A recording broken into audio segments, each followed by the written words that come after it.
ඒ භාග්‍යවත් වූ අරහත් වූ සම්මා සම්බුදුරජාණන් වහන්සේට නමස්කාර වේවා. දෙන්වන් දෙසවන් ඇත්තෝ පිංසිතින් ශ්‍රද්ධාව වඩත්වා. සාදුකාරයක් පවත්වන්න.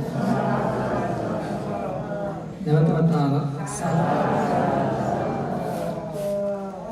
වතාවක් සමන්ත චක්ඛවාලේසු අත්‍රා ගච්ඡන්තු දේවතා සද්ධම්මං නිරාජස්ස සුනන්තු සග්ග මොක්ඛදං ධම්මස්සවන කාලෝ අයං භදන්තා ධම්මස්සවන කාලෝ අයං භදන්තා ධම්මස්සවන කාලෝ අයං භදන්තා. නමෝ තස්ස භගවතු වරහතු සම්මා සම්බුද්දස්ස. නමෝ තස්ස භගවතු වරහතු සම්මා සම්බුද්දස්ස. නමෝ තස්ස භගවතු වරහතු සම්මා සම්බුද්දස්ස. බුද්ධෝපි බුද්ධස්ස භනෙය්‍ය වන්නං කප්පම් පිචේයඤ්ඤම භාසමානෝ කීයේත කක්කෝව චිරදීඝමන්තරේ වන්නෝන කීයේත තථාගතස්ස.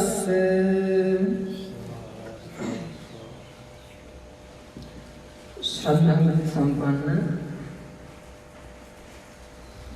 වාසනාවන්ත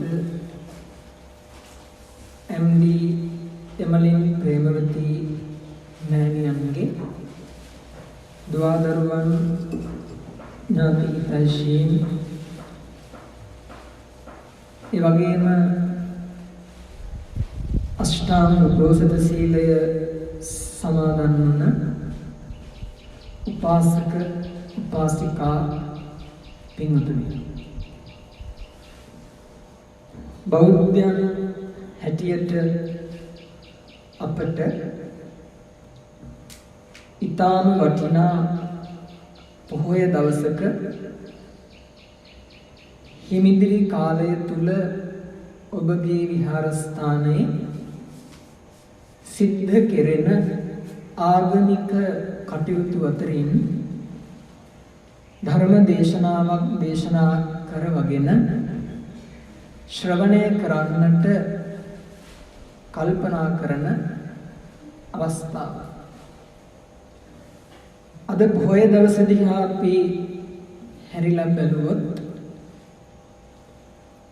බෞද්ධයාට ඒ වගේම ලංකාවාසී ජනතාවට ඊටාම වැදගත් පොහොය දවසක්. ඇයි එහෙම කියන්නේ?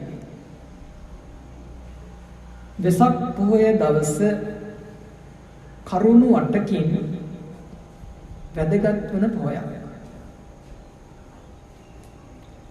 පළවෙනි කාරණාව තමයි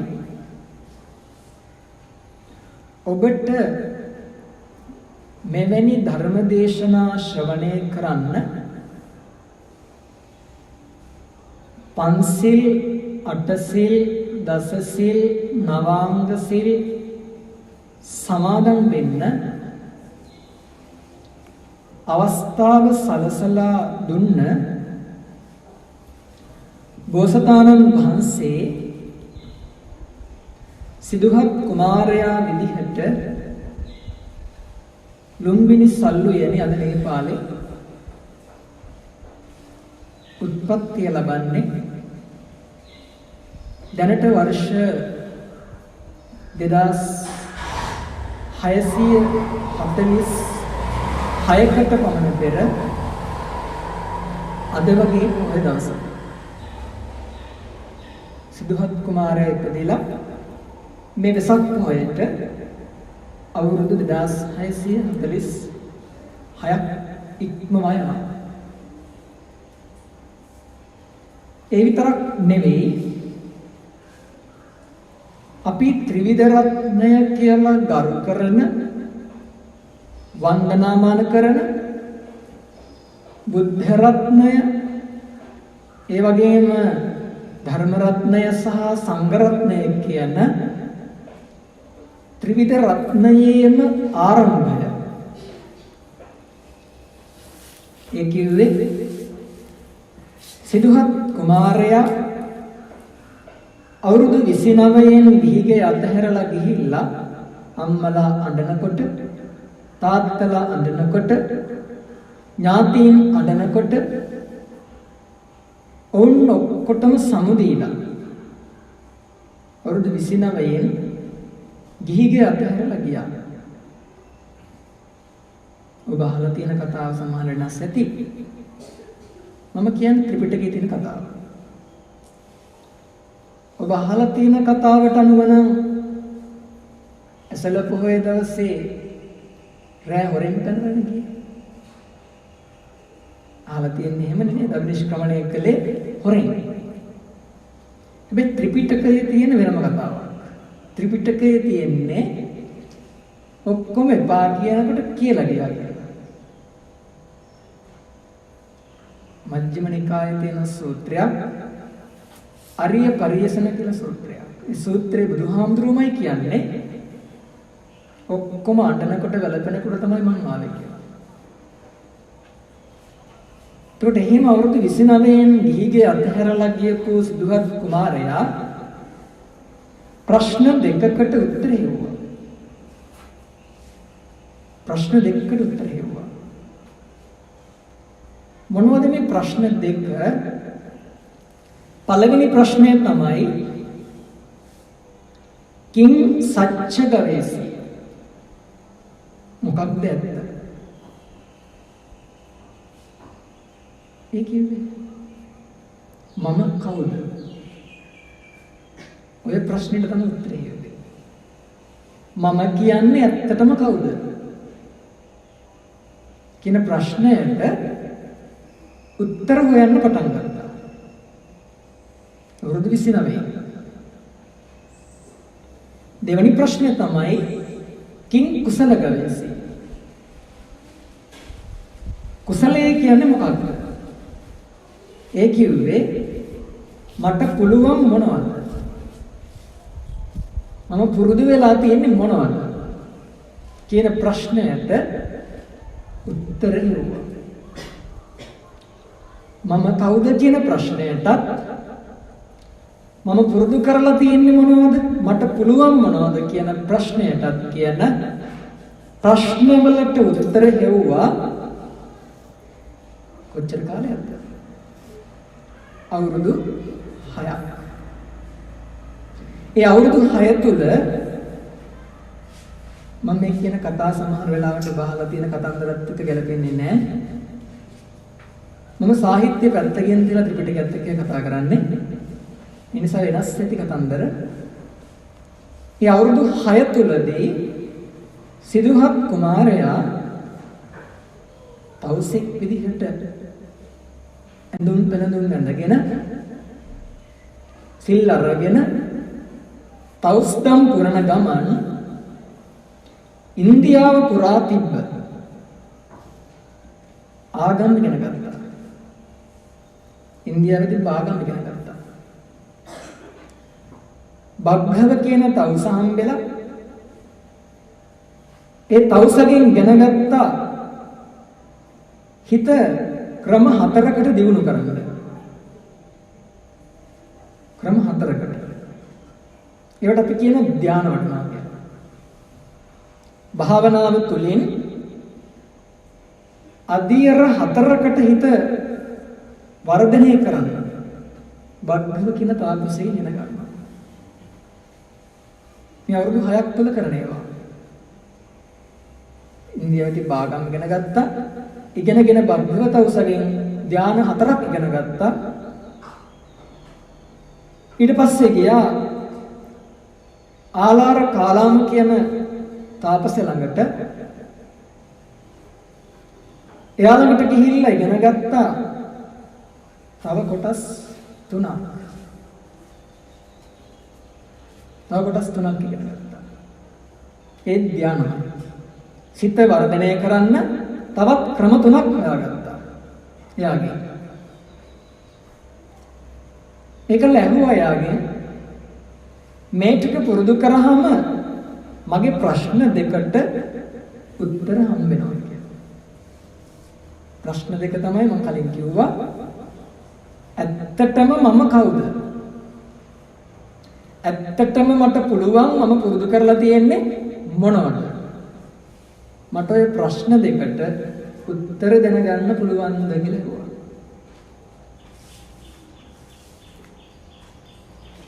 යා කිව්වා මං උගන්වපු දේවල් කරලා බලන්න.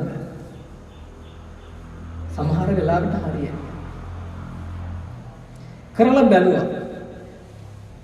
භාවනා කළා කරලා බැලුවා. ඒ ප්‍රශ්න දෙකට උත්තර නැහැ. තාපසයන්ට ගිහිල්ලා කිව්වා මගේ ප්‍රශ්න දෙකට උත්තර නැහැ. එහෙනම් මෙතනින් එහාට දෙයක් තියෙන්න ඕනේ. ඇයි? උත්තර නැහැ. උත්තර නැති ප්‍රශ්නයක් ලෝකේ තියෙන්න බෑ. අනිවාර්යෙන් උත්තරයක් තියෙනවා. එහෙනම් මගේ ප්‍රශ්නෙට කොහේ හරි උත්තරයක් තියෙනවා. මම උත්තරය හොයාගන්නවා. එහෙනම් ඔබ යන්න. ගියා. ආලාර කාලම තාපසයත් හැරලා ගියා. ගිහිල්ලා හොයාගෙන යනකොට ආරංචියක් ලැබුණ තව කෙනෙක් ඉන්නවා කියලා. එයා කරුණු 9ක් උගන්වනවා. මෙච්චර ඉගෙන ගත්ත 8යි. තව එකක් තියෙනවා. එයා ළඟට ගියා. ගිහිල්ලා ධාන නැත්නම් හිත දියුණු කරන අවස්ථා 9ක් ඉගෙන ගත්තා. එයාගේ ඒක ලැබුවා. මගේ ප්‍රශ්නෙට උත්තරේ තියෙනවා. හොයලා බලන්න. කරලා බැලුවා උත්තරේ නෑ. මේ ප්‍රශ්න දෙකකට උත්තර හොයන්නේ. හොයනවා නෑ. ගිහින් කිව්වා මගේ ප්‍රශ්නෙට ඒත් උත්තරේ නෑනේ. එහෙනම් මේක හරි වෙන්න බෑ. ඇයි? භාගයේදී උත්තරේ නෑ. උත්තර නැති ප්‍රශ්නයක් ලෝකේ තියෙන්න බෑ. ඒ නිසා අනිවාර්යෙන් මගේ ප්‍රශ්නෙට උත්තරයක් කොහේ හරි තියෙන්න ඕනේ. කොහෙද තියෙන්නේ? මන් දන්නේ නැහැ. ඔබට ඕන හොයාගන්න. උද්දකරාණ කුල තාපසියත් ඇතහැරලා පිටත් වෙලා ගියා. යනකොට දැනගන්න ලැබුණා අත්ත කිලමතානුയോഗය කියන දුෂ්කර සිල් සමාදන් වුණොත් සිල් වේවා සිල් වෘත ඒ ප්‍රතිපත්ති අනුගමනය කළොත් ඔය ප්‍රශ්නෙට උත්තරේ හම්බ වෙනවා. මොකද කළේ? අන්න අපි කියන දුෂ්කර ක්‍රියාව කරන්න පටන් ගන්න එදා. එතකන් කලේ හොයපු එක. එයාලා කියපු දේ කරලා බැලුවා. උපරිම දුෂ්කර දේවල් කරලා බැලුවා. කියන දේ කරලා බැලුවා. කොහෙන් හරි උත්තරේ ඕනේ මට. බැලුවා. තිබ්බද උත්තරේ? ඒත් නෑ. උත්තරේ නෑ. එහෙනම් ඒකෙන් වැඩකුත් නෑ කියලා තේරෙනවා. අවුරුදු 29ක් සැප සම්පත් වින්දා. ගිහි ගෙදර. ඒකෙන් දෙයක් නැති හින්දානේ ගියේ. එහෙනම් කාමසුකල්ලි කාණ යෝගය ඇති වැඩකුත් නෑ. සැපෙන් ඇති වැඩකුත් නෑ. දුකෙන් ඇති වැඩකුත් නෑ. දෙකම වැඩක් නෑ. දැන් මොකද කරන්නේ? තනියම ප්‍රශ්නෙට හොයන්න පටන් ගත්ත උත්තර. තනියෙන්. ඒ කියන්නේ තමන්ගෙන් හොයන්න ගත්තා. මෙච්චර කාලයක් හෙව්වේ පිටින්. ඉන්දියාව පුරා විදවිද හෙව්වා. ප්‍රශ්නේ මොකක්ද? මම කවුද? මම කවුද කියලා ඔබෙන් අහලා හරියනවද? හරියනවද? මං ගැන කියන්න පුළුවන්ද? පිටින් පෙනෙන දේ කියයි. හැබැයි මං ගැන කියන්න බෑ. ඒ ප්‍රශ්නෙට උත්තරේ තියෙන්නේ කාලඟද? තමන් ළඟ. අන්න සිදුහත් කුමාරයා කල්පනා කරනවා තනියෙන් ඉඳගෙන මම කවුද කියන ප්‍රශ්නෙට දින් පිටින් හොයලා හරියන්නේ නෑනේ. මගෙන්ම හොයන්න ඕනේ. මට පුළුවන් මොනවද කියලා ඔබ දන්නේ නෑනේ. ඔබ දන්නේ පෙනෙන දේ, දකින දේ, අහන දේ. ඇත්තටම මට පුළුවන් දේ දන්නේ මම. ඔබට පුළුවන් දේ දන්නේ ඔබ. අපි හිතන දේ හැම කෙනාටම බෑ. හොඳට හොයලා බලන්න. පුළුවන්ද? අම්මලා උගන්නන ડોක්ටර් කෙනෙක් කරන්න. හැබැයි ළමයාගේ දක්ෂතාවය තියෙන්නේ කෘෂිකර්මයට. ડોක්ටර් කෙනෙක් කරන්න කොච්චර මහන්සි වුණත් එදි වැඩක් නැහැ. කරත් වැඩක් නැහැ. එයාට ඒක හරියන්නේ නැහැ. ගුරුවරයෙක් කරන්න උගන්නන ගුරුවරයෙක් වෙන්නේ නැහැ. උනත් ඒ රැකියාව හරියට කරන්න බෑ. දැනුම තියනවා රැකියාව කරන්න බෑ. කියලා දෙන්න බෑ. එයාට ඒක හරියන්නේ නැහැ. තමන්ට පුළුවන් දෙයක් තියෙනවා. ඒ දේ දන්නේ කවුද? තමන්. හොයාගන්නවනේ කවුද? තමන්. සිදුහත් කුමාරයා කල්පනා කළා. මේ ප්‍රශ්න ඔක්කොම මගේ ඇතුලේ තියෙන ඒවානේ. එහෙනම් මම පිටින් හොයලා ඇති වැඩක් නැහැ. මගෙන් හොයන්න ඕනේ. අන්න මගෙන් හොයන්න පටන් ගන්නවා කොහොමද?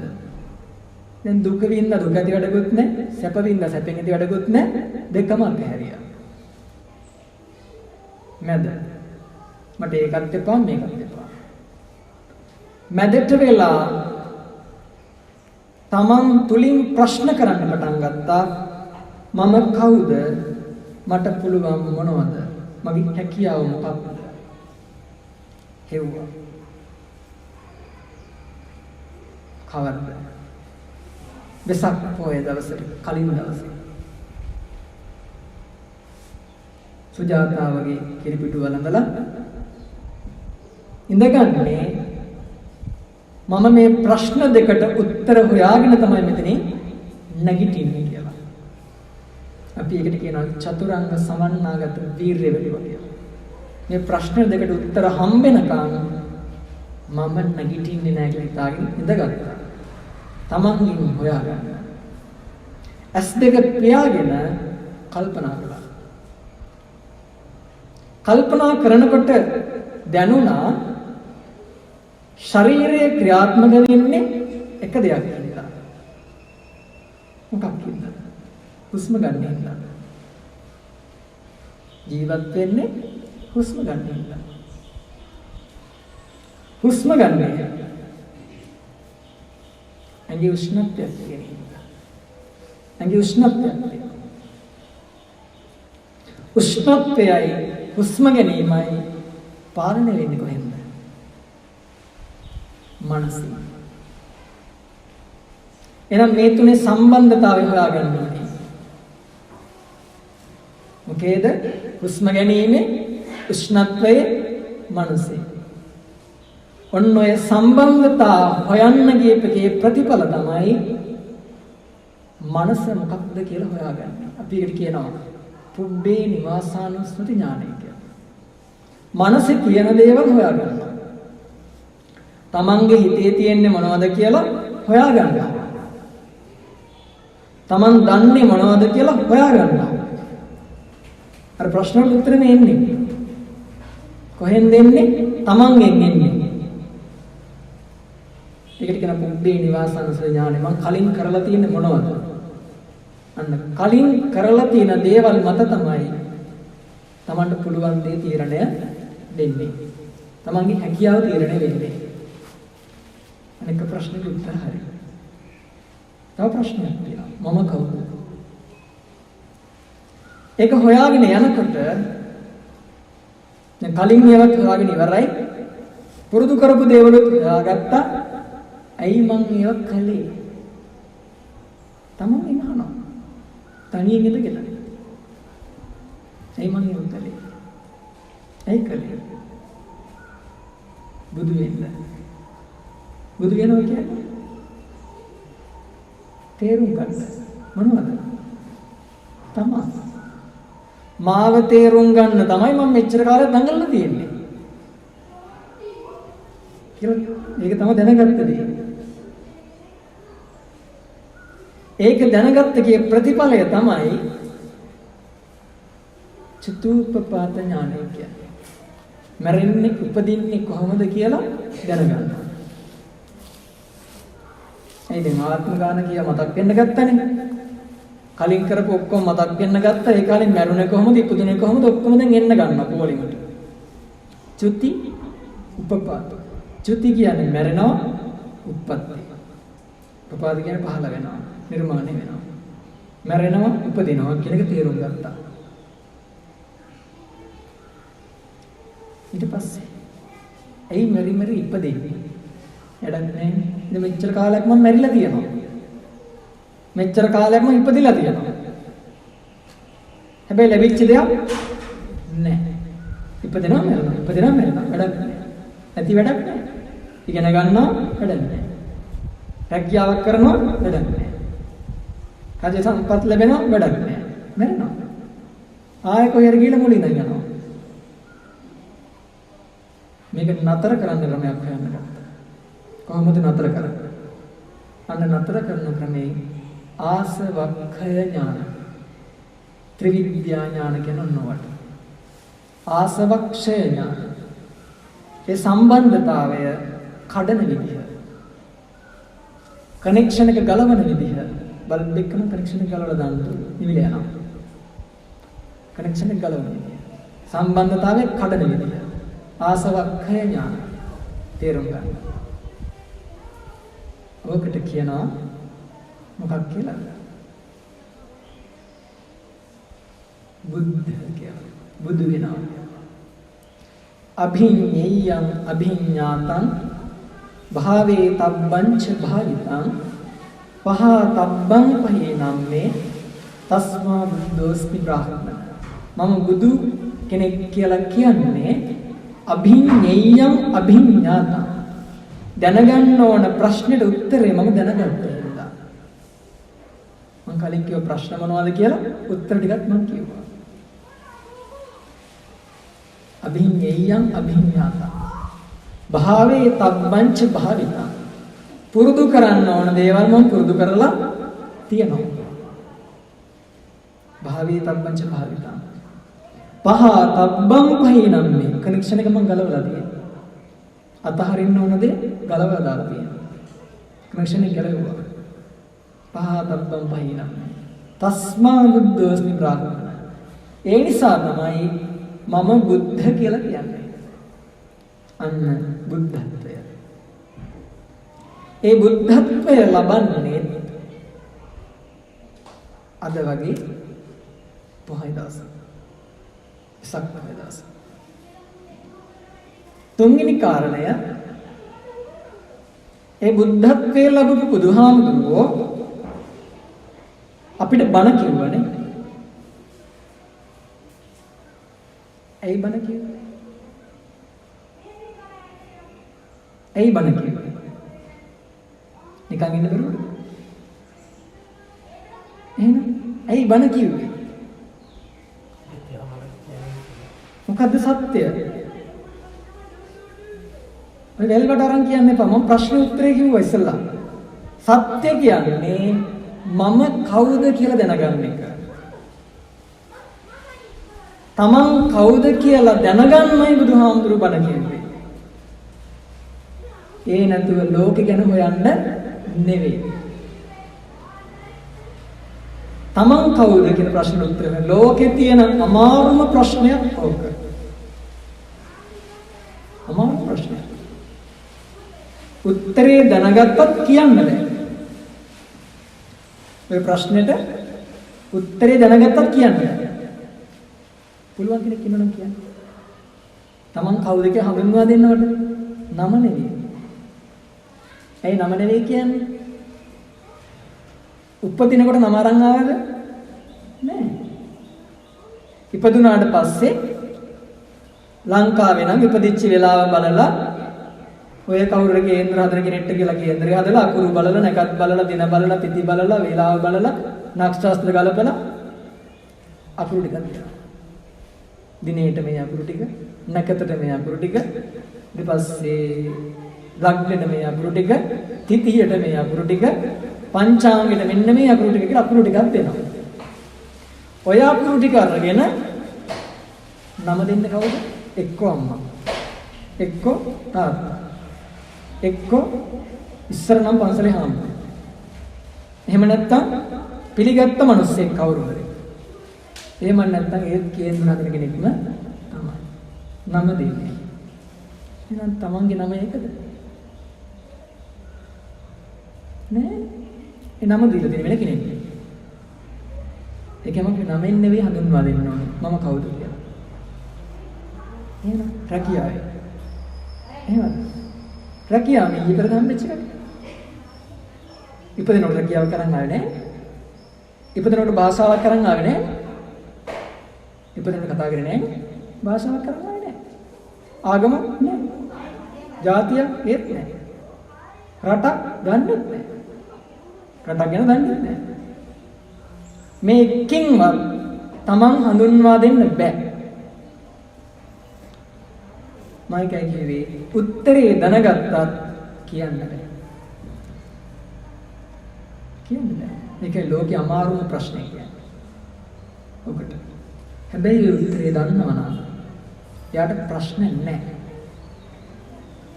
එයාට ප්‍රශ්න නැහැ. තමන් කවුද කියලා දන්න කෙනාට ප්‍රශ්න නැහැ. ඇයි? හැම ප්‍රශ්නෙටම උත්තරය ළඟ තියෙනවා. ඒ කියන්නේ බුදුහාමුදුරුවෝ ළඟට ගිහිල්ලා කාටවත් දිනන්න බැරි. දිනන්න බෑ. මොන විදිහේ මිනිස්සෙක් ගිහිල්ලා කතා කරත් පරදිනවාමයි. හැම දෙයකටම උත්තරයක් තියෙනවා. හැම දෙයකටම තියෙනවා. එක්ක ගියාට පස්සේ හරි කියනවා. උත්තරේ තියෙනවා. සමහර අය මොනට කියන්න කියලා වැඩක් නැති හින්දා ගියාට පස්සේ කියනවා. දන්නවා. හැම ප්‍රශ්නෙකට උත්තර තියෙනවා. ඇයි එහෙම වෙන්නේ? මම කියන පුද්ගලයා තුළ තමයි ලෝකයක් තියෙන්නේ. තමන් ඉන්න හින්දා තමයි තමන්ට ලෝකයක් තියෙන්නේ. තමන් නැත්තම් තමන්ට ලෝකයක් තියෙන්න පුළුවන්ද? දැන් ඒකනේ මැරිලා කියලා අපි කියන්නේ. තමන් ඉන්නකම් තමන්ට ලෝකයක් තියෙනවා. සම්බන්ධතා තියෙනවා. දැනුම තියෙනවා. හිතවත්කම් තියෙනවා. තමන් ඉන්නකම්. මම ඉන්නකම්. මම නැති වෙච්ච ගම ඔය එකක්වත් තියනවද? නෑ. ඔය එකක්වත් නෑ. අන්න මම තියෙනකම් තමයි මම ඉන්නකම් තමයි ලෝකෙම තියෙන්නේ. ලෝකෙම තියෙන්නේ කොහෙද? මත් ළඟ. තමන් ළඟ. ඇයි? ලෝකෙ දකින්නේ කවුද? තමන්. අහන්නේ කවුද? තමන්. දැනෙන්නේ කාටද? තමන්ට. රස විඳින්නේ කවුද? තමන්. මේකක්වත් පිටින් කරනවද? නෑ. මේක තමන් කරන්නේ. ඒක තමන් ඉන්න තාක්කල් ලෝකයක් තියෙනවා. ඒතර ලෝකේ හැමදේම තියෙන්නේ කොහෙද? තමන් ළඟ. තමන් ළඟ තියෙන නිසා මම කවුද කියන එක දන්න කෙනාට ප්‍රශ්න නැහැ. උත්තර තියෙනවා. ප්‍රශ්න නැහැ. උත්තර තියෙනවා. ඔන්න ඔය කාරණය අවුරුදු 45ක් ඉගෙනනවා. බුදුහාමුදුරුවෝ. අවුරුදු 45ක් ඉගෙනනවා. ඔය කියන්නේ අතේ ඇඟිලි ගානට මිනිස්සු තේරුම් ගත්තා. අතේ ඇඟිලි ගාන. අඩුයි. හරි අමාරුයි තේරුම් ගන්න. ප්‍රශ්නෙට උත්තර හොයන්න හරි අමාරුයි. හැබැයි හොයන්න පටන් ගත්තොත් බැරි වෙන එකක් නෑ. ඒ ලෝකේ බෑ කියලා දෙයක් නෑ. ඕන දෙයක් කරන්න. බෑ කියලා දෙයක් නෑ. ඉතින් බුදුහාමුදුරුවෝ අවුරුදු 45ක් පුරාවට ඔය ටික උගන්වලා දැනට අවුරුදු 2560 5යි අද 66යි 66කට කලින් පිරිනිවන් පෑවා. ඒත් වෙසක් පොහොය දවසේ. ඔන්න ඔය කාරණා තුන අපි කියනවා තෙමගුල්ල කියලා. සිදුහත් කුමාරයාගේ ඉපදීම, සිදුහත් තාපසයාගේ බුදු වීම, බුදුහාමුදුරන්ගේ පරිනිර්වාණය. මම කියව කරුණු 8ක් තියෙනවා කියලා. වෙසක් පොහොය වැදගත්කම. මොකද හතරවෙනි එක. හතරවෙනි එක තමයි බුදුහාමුදුරුවෝ කියන කෙනා මම කලින් කිව්වේ මම කවුද කියලා දන්නවා ඕන ප්‍රශ්නෙට උත්තර තියෙනවා. හිත දියුණු කරන කෙනාට අනිත් අයට කරන්න බැරි දේවල් කරන්න පුළුවන්. දැනෙනවා. ඒකමක ලෝකේ Taman ළඟ කියලා. අනිත් අයට කරන්න බැරි දේවල් කරලා පෙන්නන්න පුළුවන්. අපි ඒකට කියනවා එර්දි ප්‍රාතිහාර්ය පානවා කියලා. එර්දි ප්‍රාතිහාර්ය පානවා. අපේ බුදුහාමුදුරුවෝ අවස්ථා කීයක විතර එර්දි ප්‍රාතිහාර්ය පාන්නේ නැද්ද? කීයක් අහලා තියෙනවද? එර්දි ප්‍රාතිහාර්ය ඔච්චර දක්ෂයෙක් වුණාට තුන් පාරයි. එර්දි ප්‍රාතිහාර්ය පාලා තියෙන්නේ තුන් පාරයි. පළවෙනි පාර තමයි බුද්ධත්වය ලබා ගත්තට පස්සේ සති දෙක තුනක් යනකොටත් ඔය දෙවියෝ කියන අය හිතනවා මෙයා බුදු වෙලා නැහැ. ඇයි? ඇඟේ වෙනසක් වෙලා නැහැ. හිටියා වගේම ඉන්නවා. හිටියා වගේම ඉන්නවා. කිසි වෙනසක් නැහැ. හොඳට කනවා බොනවා එළිදිනවා. එහෙනම් මෙයා බුදු වෙලා වෙන්න බෑ. ඒ බුදු වුණාම ලොකු බල සම්පන්න කෙනෙක් වෙන්න ඕන. අපිට බැරි දේවල් කරන්න පුළුවන් වෙන්න ඕන. මේ දෙවියෝ හිතනවා. එයාලා අපිට උඩින් ඉන්නවා කියලා අපි කියන්නේ නේ. අපිට උඩින් දෙවියෝ ඉන්නවා කියන්නේ. යා මේ නිකන් මිනිස්සෙක් නේ. බුදුහාමුදුරන්ට හිතනවා එයාලා මේ නිකන් මිනිස්සෙක් නේ. එයාට පුළුවන් මොනවද? කියලා දෙවියෝ හිතන්න ගන්නවා. බුදුහාමුදුරුවෝ දැන් කල්පනා කරන මේ මිනිස්සුන්ට කියලා වැඩක් නැහැ නේ. මම නිකන් මිනිස්සෙක් නේ. මම කරලා පෙන්නනවා. මොකක්ද කරන්නේ? අපි එකට කියනවා යමා මහ පෙළහර පානවා කියලා. මම කලින් ගාතාවක් කිව්වා. බණ පටන් ගන්න. බුද්ධෝපි බුද්ධස්ස බණෙය්‍ය වන්න කප්පම්පිචේ අඤ්ඤම භාසමානෝ කීයත කප්පෝච දීගමන්තරේ වන්නෝන කීයත තථාගතස්ස. බුදු කෙනෙක් වුණත් තමන්ගේ ආයුෂ කාලය පුරාවට බුදු කෙනෙක්ගේම ස්වභාවය විස්තර කළොත් විස්තරය ඉවර වෙන්නේ නැහැ. ආයුෂ කාලය ඉවර වෙනවා. කියලා ඉවර කරන්න හම්බ වෙන්නේ නැහැ. ඒ තරම් ශක්තියක්, ඒ තරම් හැකියාවක් බුදු කෙනෙකුට තියෙනවා. බැලු බැලමට සාමාන්‍ය මිනිස්සෙක් සිතෙන් දියුණුයි. කයෙන් නෙවෙයි හිතෙන් දියුණුයි. අපි ඔය පිළිමෙන් දකින බුදුහාමුදුරුවෝ නෑ. එහෙම බුදු කෙනෙක් ඉඳලත් නෑ. බුදුහාමුදුරුවෝ කියන සාමාන්‍ය මිනිස්සෙක් වෙනස හිත. ඇයි එහෙම කියන්නේ?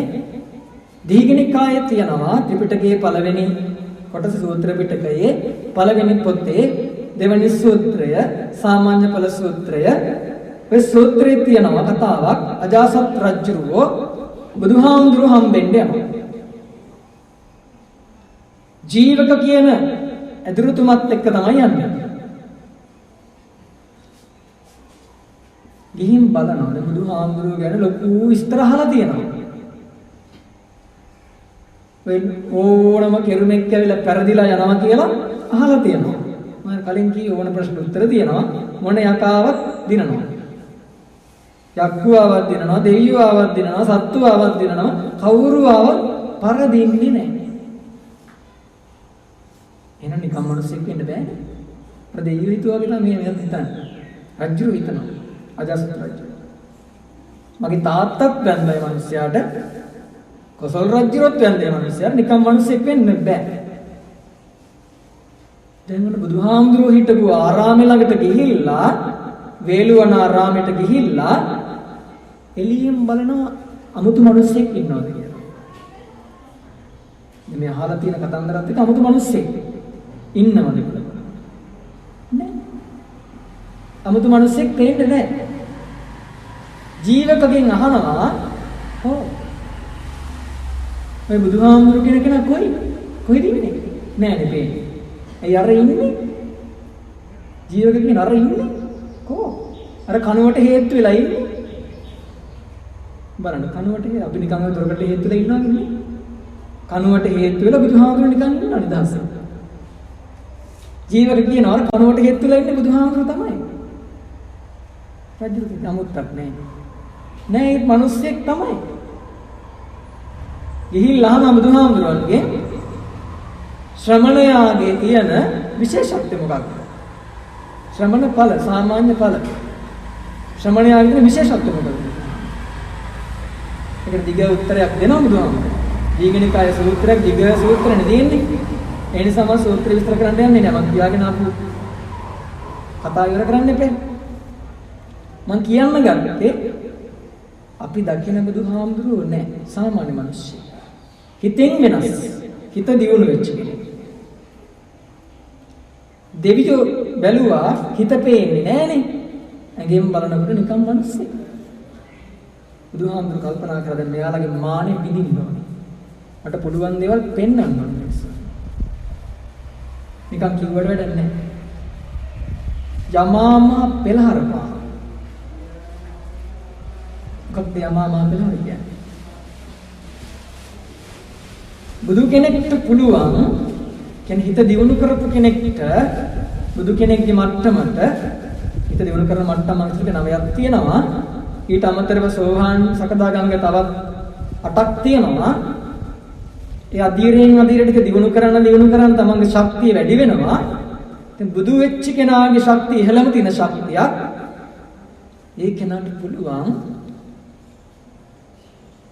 පරිසරයේ තියෙන කොටස් වෙනස් කරලා පෙන්නන්න. පරිසරයේ තියෙන කොටස් වෙනස් කරන්න.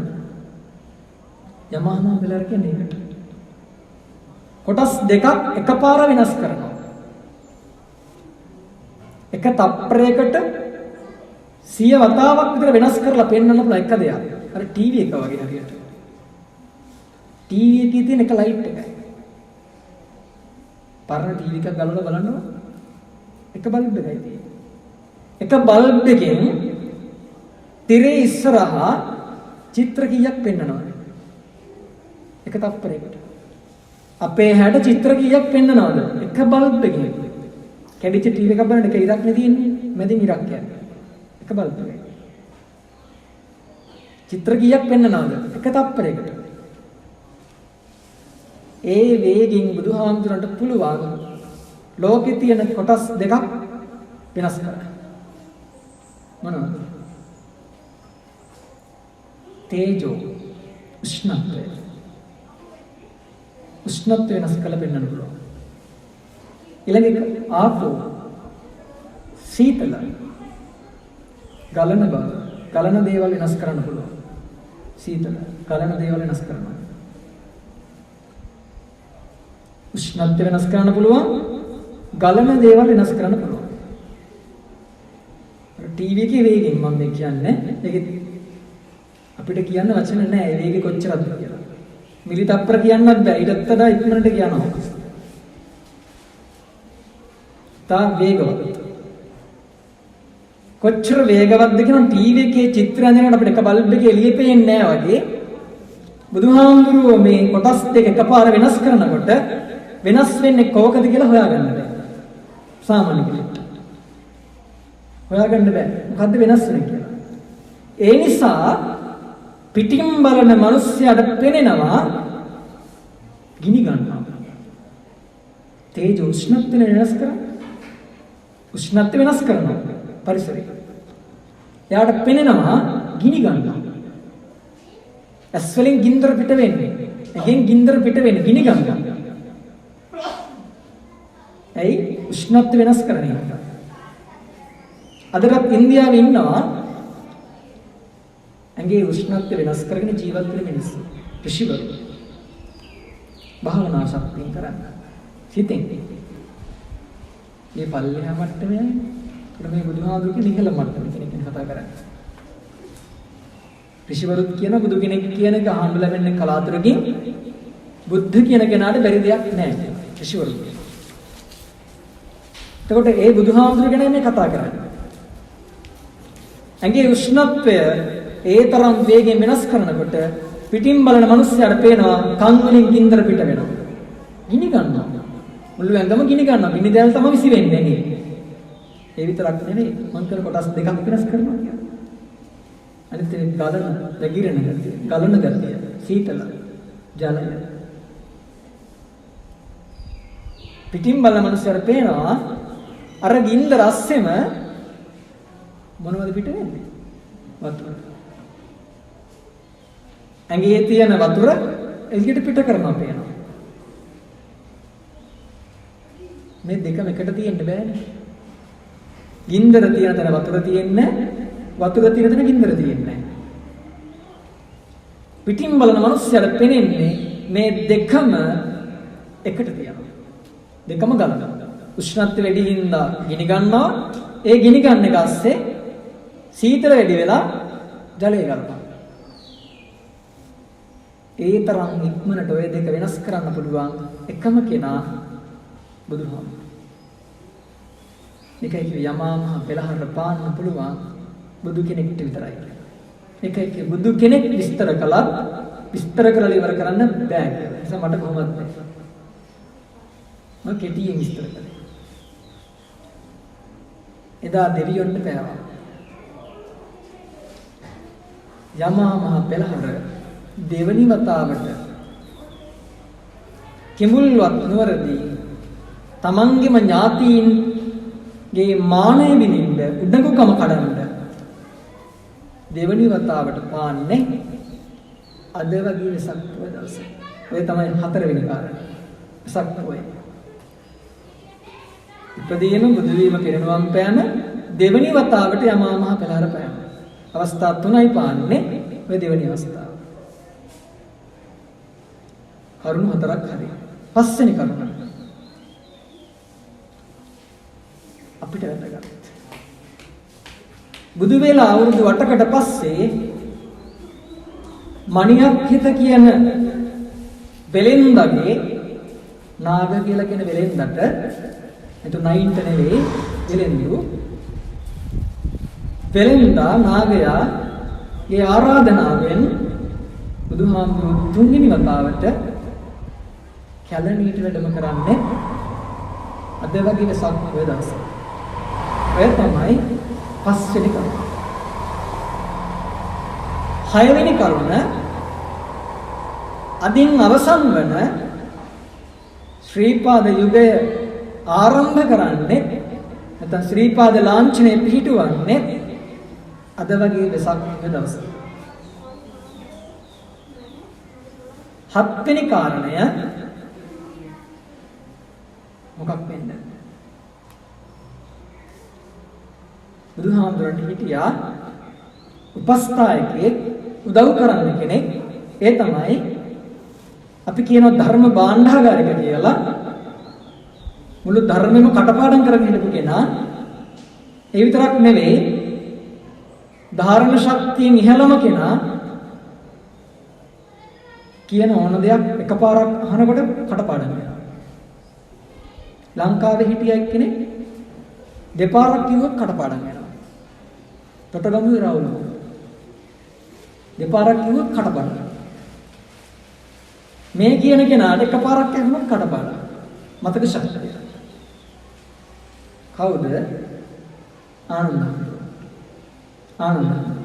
ආනන්ද හාමුදුරුවෝ රහත් වෙලා ආයුෂ කාලය ඉවර කරලා පිරිනිවන් පාන්නේ අද වගේ පොහොය දවසක. මේ 7 වෙනි කාරණය. 8 වෙනි කාරණය ලංකාවේ අපිට තියෙනවා මුදුන් මල් කඩවල් 3ක්. වැදගත් ස්ථාන 3ක්. 1 දළදා වහන්සේ, 2 ශ්‍රී මහ බෝධිය, 3 රුවන්වැලි සෑය. රුවන්වැලි සෑයේ පාදම දාන්න කටයුතු ආරම්භ කරන්නේ වෙසක් දවස. විශ්වයේ බලගතුම ස්ථානය කියලා කියන්නේ රුවන්වැලි සෑයට. විශ්වයේ. අපි නෙවෙයි බටහිර විද්‍යාව කියලා කියන්නේ. බලගතුම ස්ථානය රුවන්වැලි සෑය. ඒකේ ආරම්භය මුල් කටයුතු සිද්ධ කරන්නේ වෙසක් දවස. මුල් ගල් තියන්නේ නෙවෙයි. සුද්ධ බුද්ධ කරලා පරිසරය සකස් කරන්නේ කටයුතු ආරම්භ කරන්නේ වෙසක් දවස. ඔන්න ඔය කරුණු 8 වෙසක් දවසේ වැදගත්කම්. සාහිත්‍යය තව ටිකක් තියෙනවා. මම ඒවා වැදගත් කරනට දකින්නේ නැහැ. ඒ නිසා මම 8ක් කියලා කිව්වේ. ඔබට පොතපතින් තව හොයාගන්න පුළුවන් විජය කුමාරයා ලංකාවට ආවෙත් වෙසක් දවසකලු. ඒක නම් ඇත්ත නැත්නම් මන් දන්නේ නැහැ. ඊට පස්සේ බුදුදහම රකින්න කියලා සක්‍ර දෙවියන්ට බාර දුන්නා කියලා කියනවා මම පිළිගන්නෙත් නැහැ. සක්‍ර දෙවියන්ට බාර දුන්නලු ආරක්ෂා කරන්න කියලා. ඒ දුන්නෙත් වෙසක් දවසෙලු. ඒවා සාහිත්‍ය නිසා විශ්වාස කරන්න අමාරුයි. නිබ්බුත පද කිව්වෙත් අද වගේ පොහොය දවසකලු. ඒක එච්චර වැදගත් කියලා මම හිතන්නේ නැහැ. ඒ නිසා මම කරුණු 8ක් වැදගත් කියලා. ඔන්න කරුණු 8 සිද්ධ වුණ පොහොය දවස තමයි වෙසක් දවස කියන්නේ. ඔය ඔක්කොම හින්දා බෞද්ධයාගේ අලුත් අවුරුද්ද ආරම්භ වෙන්නේ වෙසක් පොහොය දවසේ කියලා කියනවා. ලංකාවේ අපිට අවුරුදු 3ක් තියෙනවා. ජනවාරි 1 වෙනිදා එකක් තියෙනවා. අප්‍රේල් 14 දෙවෙනි එක තියෙනවා. වෙසක් පොහොය දවසේ අනිත් එක තියෙනවා. ඊට අමතරව පොසොන් පොහොය දවසේ තියෙනවා. බුදුදහම හම්බෙච්ච නිසා. සංස්කෘතිය, කලාව, අක්ෂර නිර්මාණ, ගෘහ නිර්මාණ ශිල්ප මේ ඔක්කොම හම්බුනේ පොසොන් පොහොය. ඒ නිසා එකක් අලුත් අවුරුද්දක් කියලා සලකනවා. අලුත් අවුරුදු දවසක් වෙසක් දවස. මම මේ කරුණ ඔක්කොම කියාගෙන ආවේ එක අරමුණකට එන්න. ඒ තමයි බුදුහාමුදුරුවෝ මෙච්චර මහන්සියලා බණ කිව්වේ මොකටද? දුර්ලභ කෙනෙක් නේ බුදු කෙනෙක් කියන්නේ. දසපාරමිතා පුරලා ආපු කෙනෙක්. තම සම 30ක් පාරමිතා පුරලා ආපු කෙනෙක්. 30ක්. අපිට එකක්වත් පුරා ගන්න තේ හිතන්නවත් බෑ. එක උදාහරණයක් මම කියන්නේ 10 විස්තර ගන්න මම කාලේ ගන්නේ නැහැ. බුද්ධ පූජා වෙලාව මම වෙන හින්දා දාන පාරමිතා ගැන හිතන්නකෝ. දෙන්න පුළුවන් අතාරින්න බෑ නේද? අපිට දෙන්න පුළුවන් අතාරින්න බෑ. ඒක නේ ඇත්ත. හොඳට හිතන්න. මම මේ කියන්නේ බුදුහාමුදුරු සමතින්සක් පාරමිතා පිරුව කොච්චර අමාරු වෙන්ද කියලා. රුපියල් 50ක් දුන්නා කියලා හිතන්න. කාට හරි. පස්සේ හිතෙන්නේ නැද්ද? මම රුපියල් 50ක් දුන්නා නේද? දකින්නකොට මතක් වෙන්නේ නැද්ද? මතක් වෙන්නේ නැද්ද? මතක් වෙනවා. ඇයි මතක් වෙන්නේ? ඒක හිතේ තියන් ඉන්නවා. දුන්නා කියලා හිතේ තියන් ඉන්නවා. දුන්නා කියන එක අතාරින්න පුළුවන්. අන්න යන පාරමිතා ගන්න. ඒ නැතුව දානයක් දීලා දාන පාරමිතාව පිරේවා කියලා ප්‍රාර්ථනා කරලා පිරෙන්නේ නැහැ. ඇයි? දුන්නා කියලා තියාගෙන ඉන්නවා. ඒ නිසා පිරෙන්නේ ඒක පින. පාරමිතා කියන්නේ කුසලය, හැකියාව, වර්ධනය, පුහුණු කිරීම පාරමිතා කියන්නේ. ඒ නැස්තුව පින නෙවෙයි. පින කියන්නේ තියන් ඉන්න එකට. තියන් ඉන්න හින්දානේ ප්‍රතිඵල හම්බෙන්නේ. ප්‍රතිඵල බලාපොරොත්තුවක් නැතිව කරන දේ කුසලය. අපි දාන පාරමිතා අපිට පුරන්න බෑ. අමාරුයි. පොඩි දෙයක් දුන්නත් දෙන්නේ කොහොමද? නම ගහලා. නැද්ද? අඹුරුදු කියන්නේ. පන්සල වටේ රෝමන් කියලා එන්න බලන්න බණ විරුච්චකම නම් ගහපු දැන් කීයක් තියෙනවද බලන්න. නම් ගහපු දැන් කීයක් තියෙනවද බලන්න. ඇයි ඒ? දුන්නා අතහැරියේ නෑ. අතහැරියේ නෑ. අතාරින්න බෑ අපිට. හරි අමාරුයි මේක. මේ දෝෂයක් නෙවෙයි, අමාරුයි. මේ කියන්නේ පාරමිතාව පුරන්න කොච්චර අමාරුද කියන එක. අර දුන්න දේ අතාරින්න බැරි අපි හිතන්නකෝ. බෝසතාණන් කෙනෙක් කියනවා සාරා සංඛ්‍ය කල්ප ලක්ෂයක් පෙරම්පරෝගේ මෙච්චර කාලයක් ඇතරියේ කොහමද? අර පොඩි දේ අපිට අතාර ගන්න බෑ. දීලා. දැන් මේ බෆල් එක කවුරුද පූජා කරනවා? පන්සලට. හෙට එනකොට බෆල් එක නැහැ. මොකද වෙන්නේ? හොයන්නේ? හොයනවා. ඇයි හොයන්නේ? දුන්නේ හින්දාද? නෑ. දුන්නේ නැති හින්දා. අතහැරියේ නෑ. අතෙන් දුන්නා. හිතෙන් දුන්නේ නෑ. හිතෙනුත් දෙන්න පුළුවන් නම් තමයි පාරමිතා පිළිවෙල. මම එකක් වෙත් එහෙම විස්තර කරන්න ගියොත් එහෙම 2 3 වෙනකම්මට කියන්න වෙනවා බලන්න.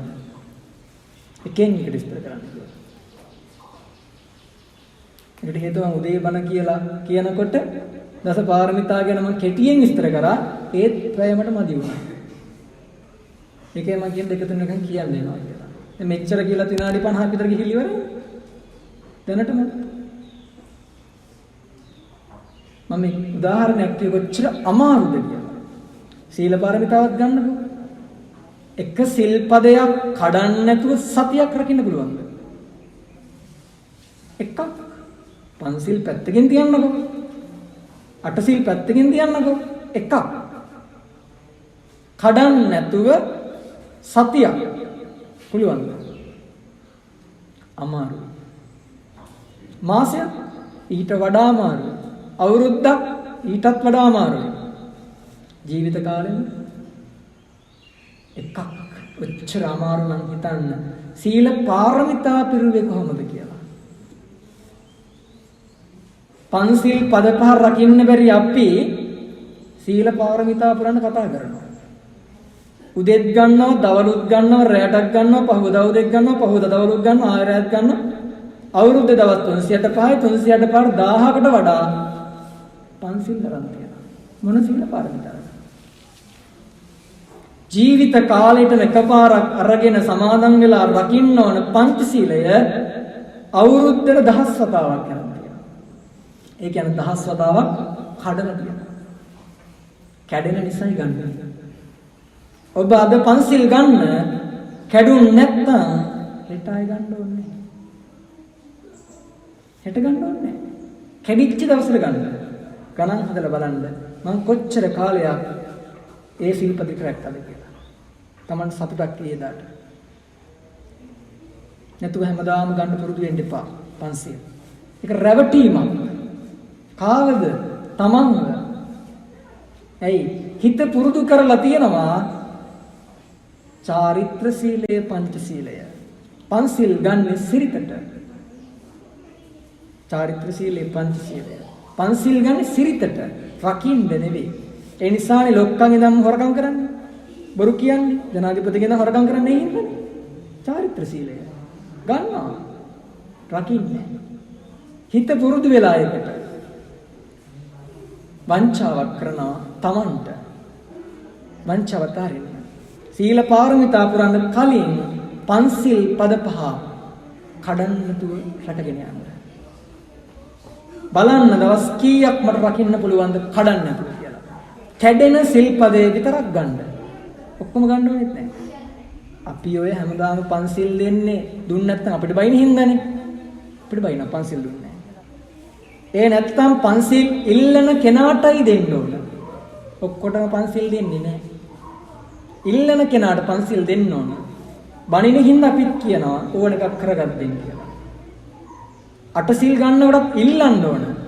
සිල් ඉල්ලීමේ වාක්‍ය තියෙනවා කියලා ඉල්ලන්න ඕන. අජ්ජේ මන්ද දිවසන් කියලා ඉල්ලනවනේ නේද? ඒකත් අපි මොනේ කටපාඩම් කරලා කියවන්නේ. නෑ ඔබ කියලා ඉල්ලන්න ඕන. ඉල්ලුවොත් දෙන්නේ. පන්සිල් කැඩිලා ඔබ කිව්වොත් මට පන්සිල් ගන්න ඕනේ කියලා. අන්න එදාට පන්සිල් දෙනවා. ඒකයි ක්‍රමය. අද ඉඳලා මේ සිල්පද පහ ගන්න කැඩෙනකන් ආය ගන්න එපා. රකින්න. පුළුවන් තරම් රකින්න. පොතක ගණන් හදලා බලන්න දවස් කීයක් මම රැක්කද? ඒකල්ල කල්පනා කරන්න බෝසතාණන් වහන්සේ සීල පාරමිතා පිරුවේ කොහොමද? එතකොට තේරිය කොච්චර අමාරුයිද කියලා. මම කීපයක්. එහෙම බුදු වෙලා එහෙම කැපකිරීම කරලා අපිට බණ කිව්වේ වැඳ වැඳ පුද පුදා රැවටෙන්න නෙවෙයි. ධර්මයේ තියෙන්නේ පාවිච්චි කරන්න. කුල්ලූපමං වික්ඛවේ ධම්මං කියනවා. ධර්මය කියන්නේ පාරුවක්. කාටද? ගමෙන් ඈතර වෙන කෙනාට. ඈතර වෙලා කරතියන් යනවා නම් එයා මෝඩෙක්.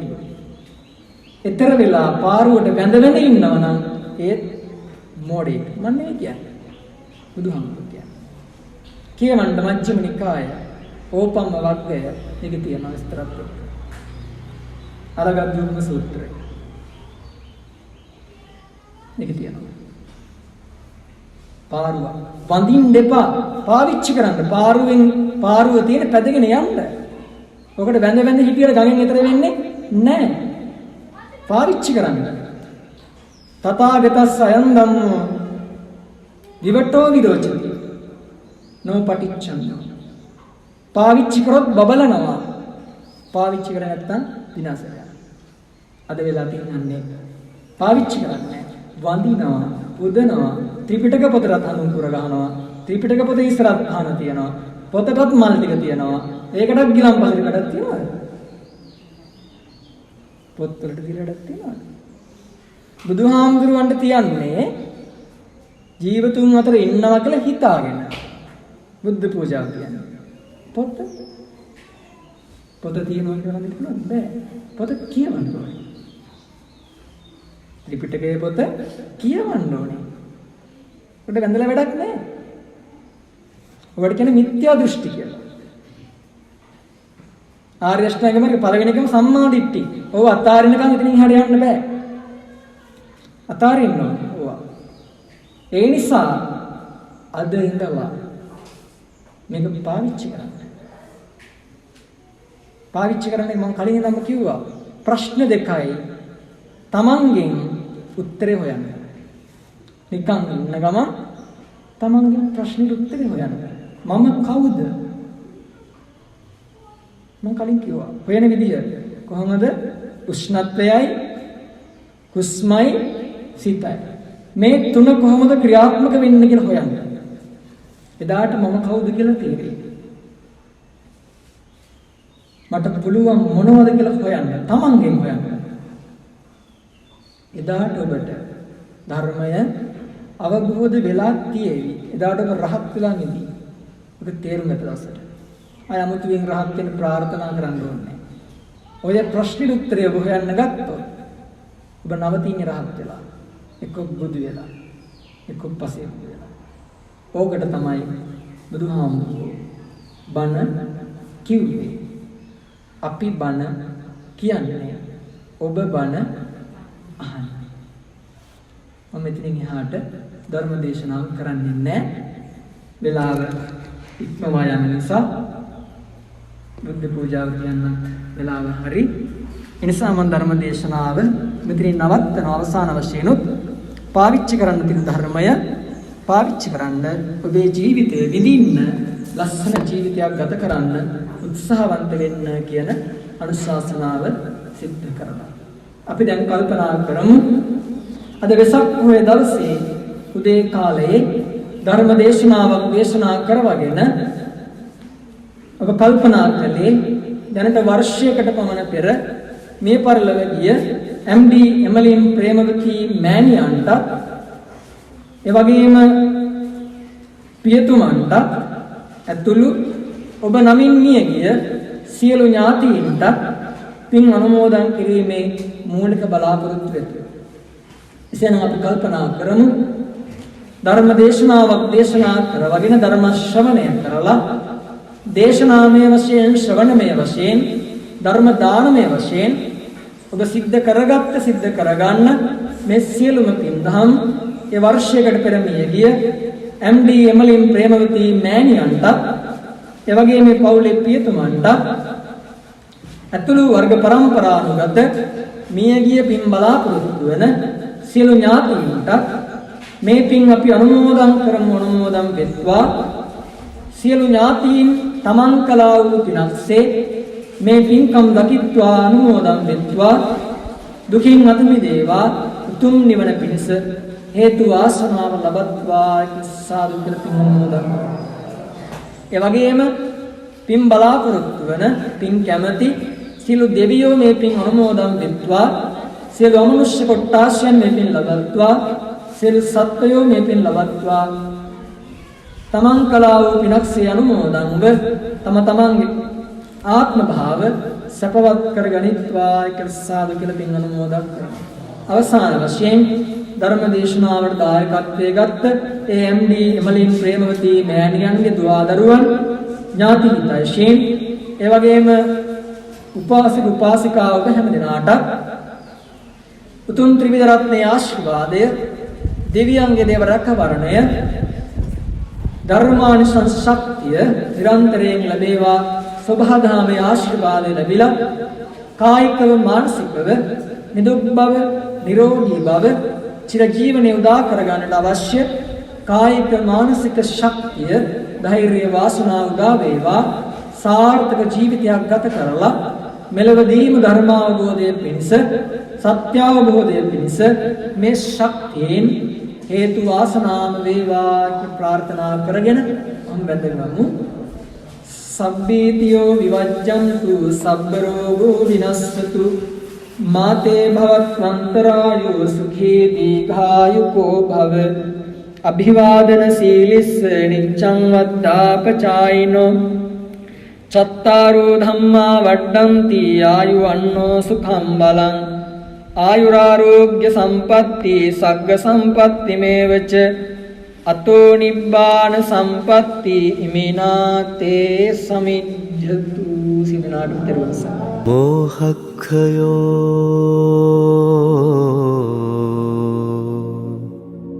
නිබ්බානං